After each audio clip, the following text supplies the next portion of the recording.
Hey everybody, my name's Ed. Okay, this video is going to be a little bit different for me.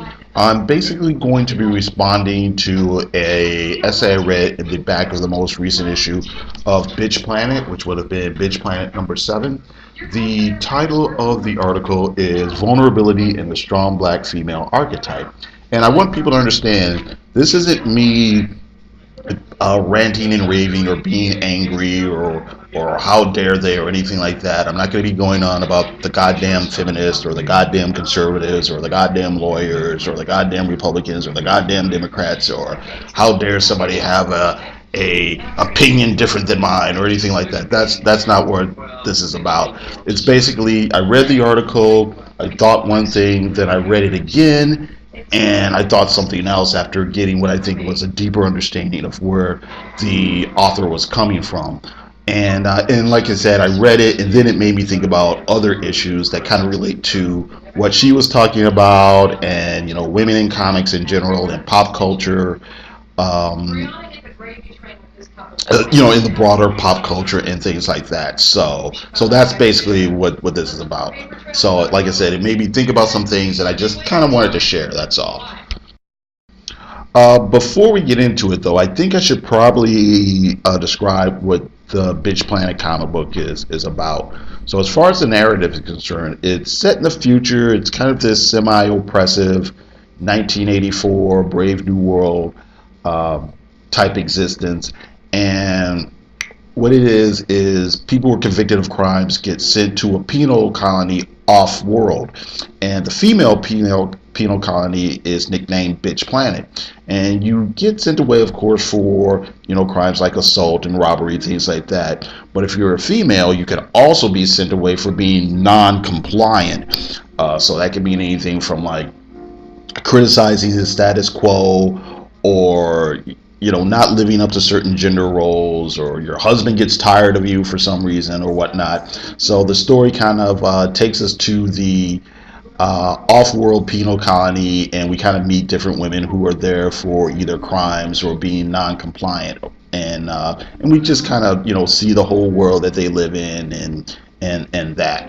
Now, what the comic really is it's really a homage to these old exploitation movies from the 60s and 70s, very specifically the women behind bars subgenre. So movies like The Big Dollhouse, The Big Birdcage, Chained Heat, Caged Heat, different things like that. I think there's even movies that go back to like the 50s as well. But that's basically it. But now you're getting this tribute to these old cheesy, sleazy drive-in movies, but kind of with a feminist twist to it. And the actual comic will have like the story, and then also have like back matter that's interesting. Sometimes I read it, sometimes I don't read it. But you'll get an editorial from Kelly Sudaconic, who's the writer. The main artist is Valentine Delandro. Then there's like rotating fill-in artists. But like I said, you'll get an editorial from Kelly Sudaconic, and there'll be like an article or two that she's commissioned having to do with maybe women's issues or something like that. This one has the article I'm going to be talking about called Vulnerability in the Strong Black Female Archetype, but it also has this thing in here about knitting, okay? And then you get, a letters page where people are giving their views and their opinions and experiences and things like that. So that's basically what the comic is in a nutshell. Okay, so the article is titled Vulnerability and the Strong Black Female Archetype, and it's written by Angelica J. Bastine. It says Angelica J. Bastine is a writer based in Chicago. She writes about film, television, pop culture, and mental illness. The quote that kind of caught my eye at first says, on the surface, the strong black woman archetype might seem almost admirable. She's a woman who can handle everything that comes her way and never complains about it. But when you say it out loud, it sounds like a patriarchal fantasy, doesn't it? And that kind of made me kind of raise an eyebrow or whatever. So I kind of read it once, and I was kind of like, I don't know about this. Then I read it again. I think I got, the second time, I think I got a better understanding of where I thought the writer was actually coming from. I think where she's coming from is basically she's trying to say that you have that archetype of the strong black female in the media and the culture at large, and that in trying to live up to that idea that you're the strong, tough person who doesn't need any help, uh, that it limits women in sometimes when they actually do need help, they're afraid to ask for it, or they're afraid to show any sort of vulnerability or weakness or whatnot. She gives the some examples from her real life with her grandmother having a stroke, things where she's talking to people in, or she describes a scene where she was talking to a friend, a male friend of hers, and she's talking about some doubts and issues she was having, and the guy was just like, "Oh, didn't know you were so neurotic. I thought you were this strong, independent woman." And her response was like, "Well, yeah, I am, but I have these other things too. I'm a layered person. I'm not just this one thing. And it also kind of the article kind of made me remember or half remember this interview I saw on the Tavis Smiley show some years ago, and I can't remember the guest name or anything like that. I know she had written some book, and I can't remember the exact subject of the book, but it was something along the lines of like, great mothers in history or great black mothers in America or whatever. And the thing I remember her saying is, part of my idea of writing this book was to show people that we're not all Pam Grier and coffee. And half jokingly, Tavis Smiley said something like, what's wrong with coffee? And, the lady was kind of like, well, fine, but that's not what everybody relates to. And I understand that. I understand that sometimes you have these, like I said, these ideas or archetypes or stereotypes that people try to live up to.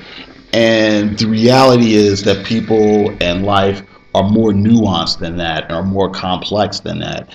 And it also made me think of, the article also made me think of the whole idea of you have, not just a strong black female archetype, but you always hear that phrase floated about when it comes to fiction and things about strong female characters. And I think I think the whole thing kind of came about was because, especially in genre fiction, especially in action movies or suspense movies or comic books or whatever, we've had decades of women being presented in these stories as either the girlfriend or the damsel in distress or the eye candy.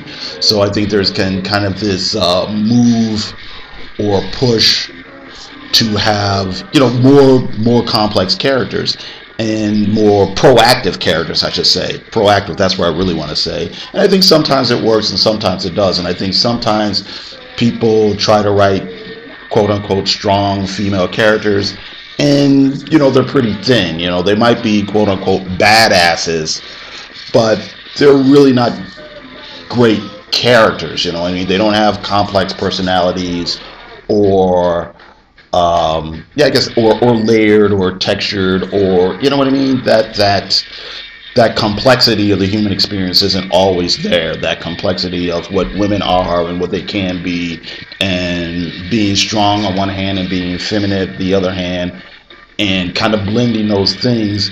Not everybody's able to pull it off.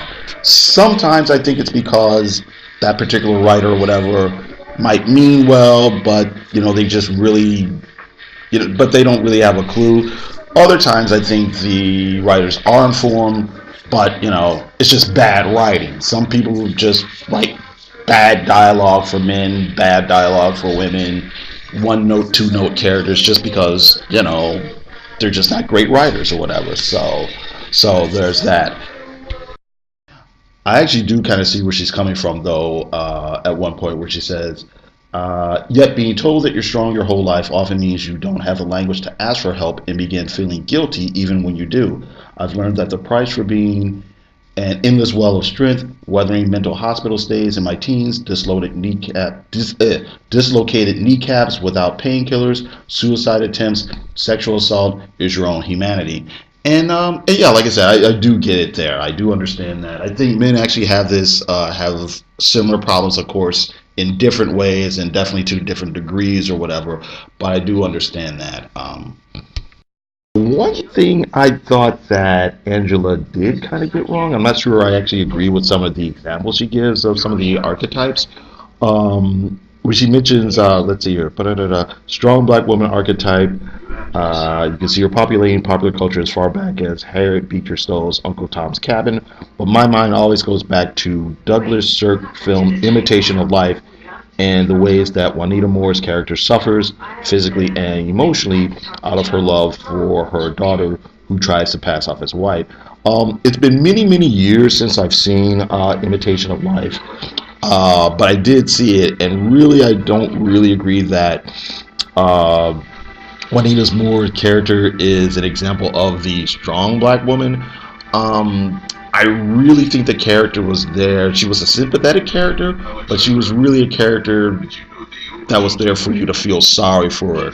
She did a lot of suffering and things like that, but she really wasn't the character that you looked up to, or the character that took care of business, or the character that told it like it is. You really just felt sorry for her, you know what I mean? So I'm not so really sure she really fits that particular stereotype or archetype of, you know, the strong independent woman. I think she was actually the opposite. She was pretty much, you know, a lot of this has to do with the times the movie was made, but she was pretty much that mammy made, you know, black woman that, you know, took care of other people's homes and kind of knew her place. Like I said, she was a sympathetic character, but she, like I said, she really wasn't the person who handled things. You know what I mean?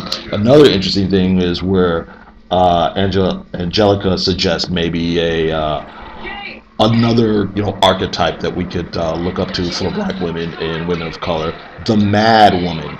And some of the examples she gives are, let's see here, to quote All About Eve, she's a woman of fire and music. Think Eartha Kitt, think Rosario Dawson, think Elizabeth Taylor, think Bette Davis, think Frida Kahlo. Being a mad woman is more than just an archetype, it's a way of life. It exists as a clarion call through the destructive messages I encounter, reminding me to keep living and embracing all my eccentricities.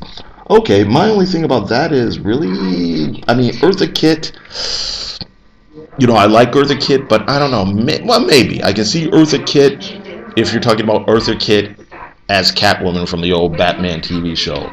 Rosario Dawson, I don't think fits that image at all. I like Rosario Dawson a lot. I think she's a great actress. I like her as a celebrity, but I don't know. I don't know if she fits. Maybe there's some movie I'm not thinking of, but I really don't think of her as the the mad woman. If anything, she fits into another archetype that Angelica brings up, that is the carefree black girl. But as the mad woman, I don't know. Think Elizabeth Taylor. Only in that movie, Who's Afraid of Virginia Woolf? I'll give her that, because she definitely was a mad woman in that movie. Most of her other roles, really, though, are pretty much glamour roles. I mean, that's what people think of when they think of Elizabeth Taylor. Think Bette Davis. Okay, I'll give her that one. Think Frida Kahlo. Yes, definitely. Okay. At one point, she does say, let's see here, but archetypes have an incredible cultural currency because they shape the stories we tell. In turn, the stories we tell are the stories that define us. The legacy of these archetypes, the mammy, the Jezebel, and the strong black woman, poison the real lives of black women. They inform everything from modern beauty politics to the difficulty of advancement in the workplace. I understand what she's saying, though I kind of disagree with the idea that it's the archetype of the strong black woman that kind of hurts women of color in society. If anything, I think it's the, I guess, flip of that particular stereotype. That is, it's not so much the strong black woman is as much as it is the stereotype of the angry black woman, you know, where as a way to dismiss the things that certain women bring up, whether they're political issues or social issues. People will say, you're angry. What are you angry about? You're just mad for being the sake of being mad, or you're looking for things to be upset about, or why don't you just smile a little bit more? I think that's something that does affect black women or minority black women in particular, and minority women in general. I think it actually affects all women basically to some degree or whatever. But that's the label that I think a lot of people will tag somebody with if they want to really not deal with whatever it is they're saying. They'll say you're that angry person, you're that angry black woman. So, like I said, I think I do kind of understand where she's coming from in general with some of her points and things. Though I slightly disagree with some of the particulars, or at least some of the examples she gives. But it did kind of make me think about the broader issue. You know what I mean? And I think that's a good thing. It also kind of made me think about how it plays out in comics and superhero comics and things like that. And I'm not going to go through a big list of every female character that I happen to like.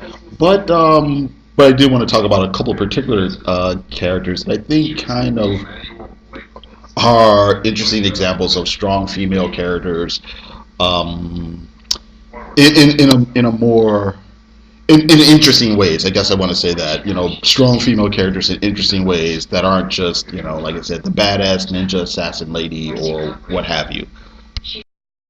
Now, so when it comes to strong female characters, as far as at least mainstream superhero comics are concerned, one of my favorite characters has always been the '80s version of Storm.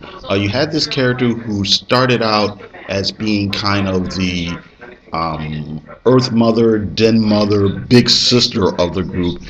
She was beautiful, she was calm, she was serene, she was compassionate, she was nurturing, she grew plants and things.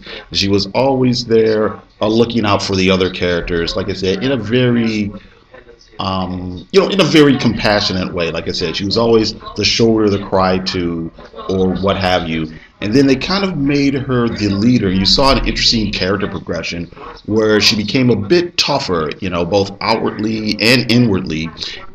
But I think it was done really well. It wasn't just an instant snap where she just changed one story and she took a 180-degree turn. You saw her kind of dealing with kind of the pressures of leadership and kind of questioning herself and seeing that, well, I had these lofty ideas, but now I have to think in a more pragmatic way, and in showing how bringing out that kind of, like, I guess, like I said, tougher side of her. And she saw it in herself, and you had interesting things where the other characters saw it, where like, oh wow, you did X, Y, and Z, and you got pretty scary there. And basically Storm said, hey, I'm the leader, I have to make hard choices. And I think it was done really well. And it's like I said, at the same time, while she became tougher, she still was that compassionate person. She still would give that hand in friendship. She still was caring and nurturing and things like that. So I thought you had that nice balance. Again, the idea that you can be tough and hard-edged on one hand and still be feminine.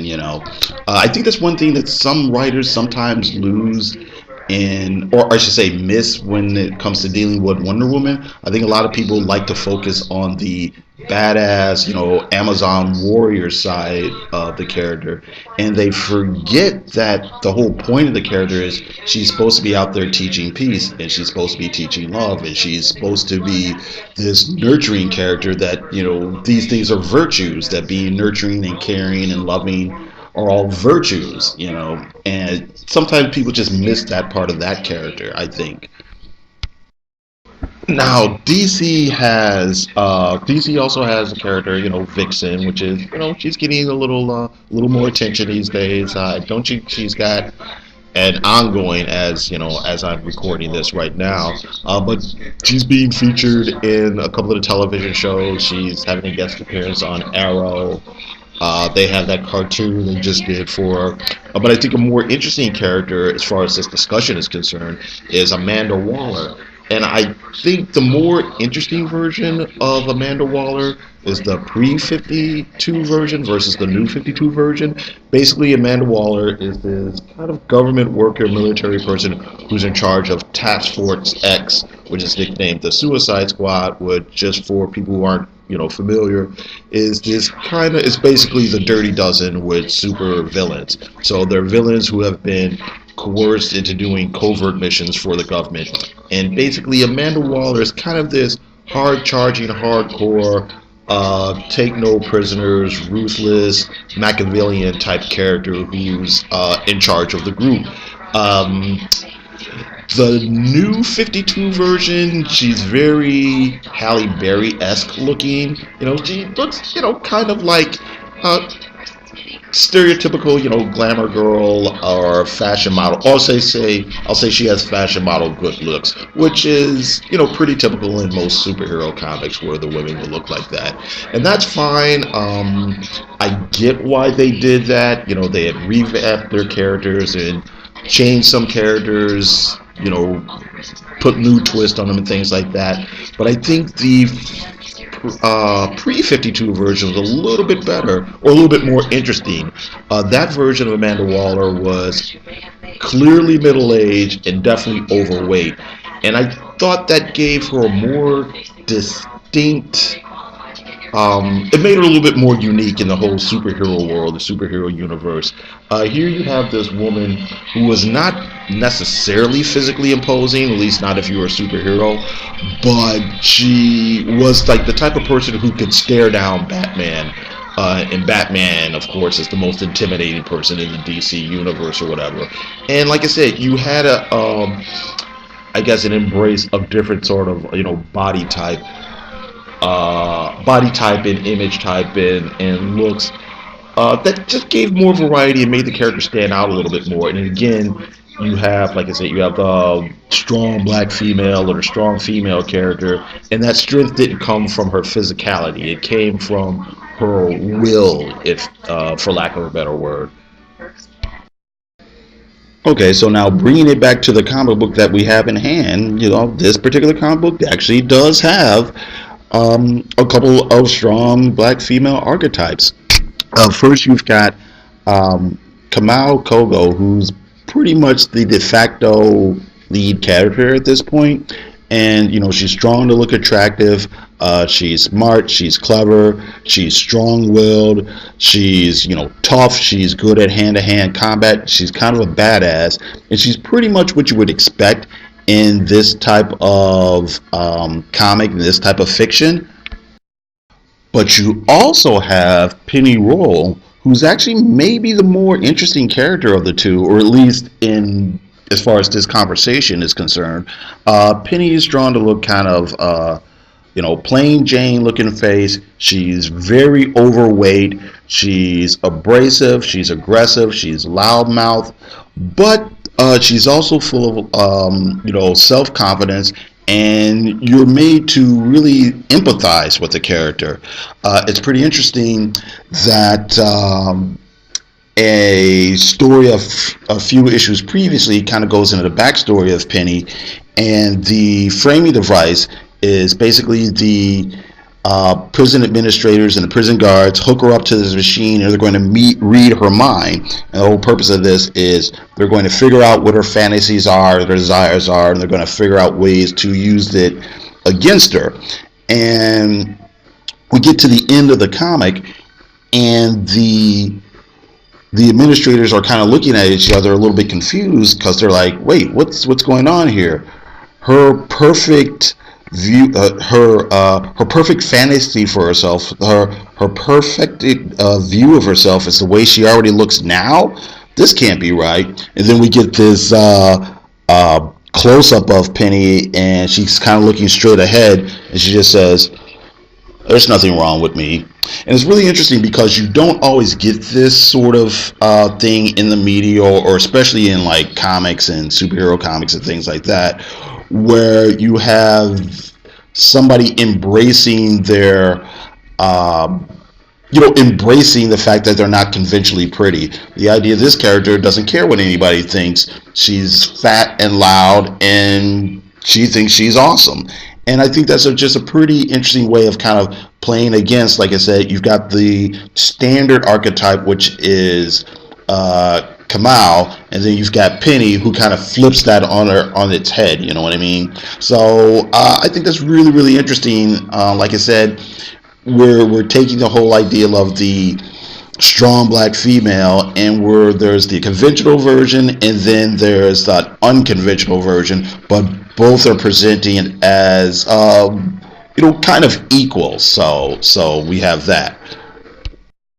Okay, so that's it. Like I said, it's not an angry rant or anything like that. I wasn't trying to call anybody out. It's just more or less I read the article and it made me think about some things and it made me think about some other things, and I just kind of wanted to share. So that's it. I got to thank you very much for listening, and everybody have a great day.